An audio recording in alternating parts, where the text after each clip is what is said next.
Você já passou pela situação do seu filho entrar em crise, chorar, gritar, se jogar no chão e nesse momento tu não fazia ideia do que fazer? Eu preciso então te dizer uma coisa: na maioria das vezes o problema não é a crise, é que ninguém te ensinou a entender o que está acontecendo antes dela. Fica comigo nesse vídeo, que hoje eu vou te ensinar a observar os sinais que antecedem a crise, a antecipar a crise e a evitar que ela aconteça.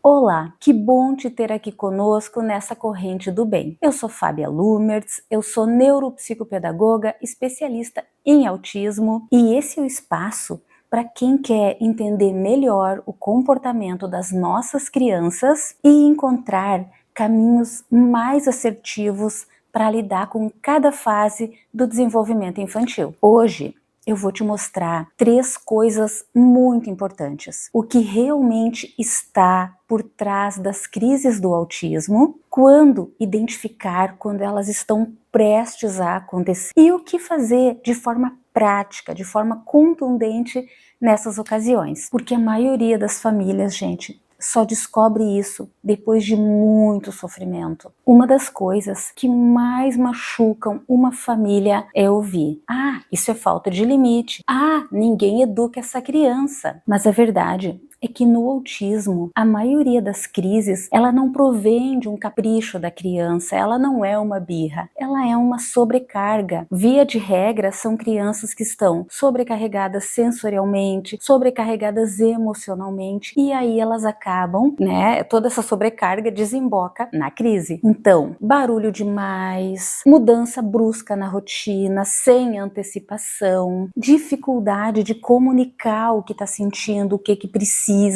dificuldade global de comunicação, que é muito comum no autismo, frustração. E quando tudo isso se acumula, o sistema nervoso dessas crianças não consegue lidar com tudo isso. E aí a gente vai ter a crise. Então, crise não é manipulação. Crise é pedido de socorro. Outro ponto que ninguém explica é que raramente uma crise vai ser disparada de repente. Isso raramente acontece. Antes dela, a criança mostra muitos sinais: agitação, movimentos repetitivos de corpo, de mãos, desconforto. A gente percebe o semblante da criança desconfortável, gritinhos, resmungos e uma série de sinais de que alguma coisa não está bem com a criança. E esses, gente, esses são os momentos em que ainda é possível prevenir a crise. Mas quando ninguém percebe esses sinais, o corpo da criança vai chegar ao limite. Agora, eu quero saber de você. Qual é o primeiro sinal que você percebe antes de uma crise da tua criança? Me conta aqui nos comentários. É irritação? É agitação? É choro? São os resmungos e os grunhidos? Ou talvez você ainda não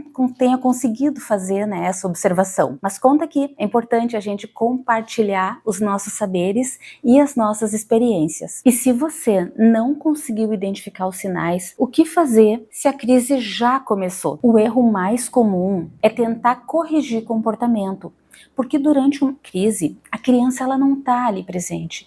A crise é que está dominando ela, então ela não está raciocinando. O que ela precisa é de regulação. Então, diminuir os estímulos do ambiente, gente. Falar pouco, se manter calmo. A criança percebe o nosso estado de agitação ou de incômodo. Então, se manter calmo, respirar e manter ela em segurança. Ambiente seguro. A crise não é o momento de educar. A crise é um momento de garantir segurança para a criança, de oferecer um ambiente, oferecer acolhimento, até que o sistema nervoso dela se reorganize. É isso que ela precisa nesse momento, gente. Paz e de um adulto que consiga manter esse ambiente calmo, estável e que acolha ela. Bom, mas e depois que a crise passa, vem a pergunta mais importante que nós precisamos nos fazer: por que essa crise aconteceu? Muitas vezes, quando a gente para e observa com calma, a gente percebe que existem padrões que antecedem a crise. Eu já acompanhei muitas famílias que diziam que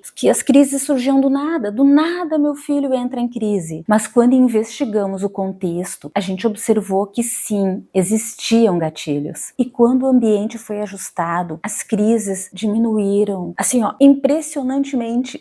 O quanto se reduz crise quando a gente identifica gatilho e evita elas. E é nesse momento que começa o verdadeiro avanço no desenvolvimento da nossa criança. Se você entendeu que aqui é o pulo do gato, é porque esse conteúdo está te ajudando a entender melhor o comportamento das nossas crianças com TEA. Já aproveita para curtir o vídeo, te inscreve no canal, porque aqui eu sempre compartilho orientações práticas para auxiliar os familiares e os profissionais que convivem com o autismo. Gostou do vídeo? Então aproveita e já assiste esses outros vídeos que também podem te interessar. E confere os materiais para mapeamento de crises que estão aqui na legenda. Grande abraço e até o próximo vídeo!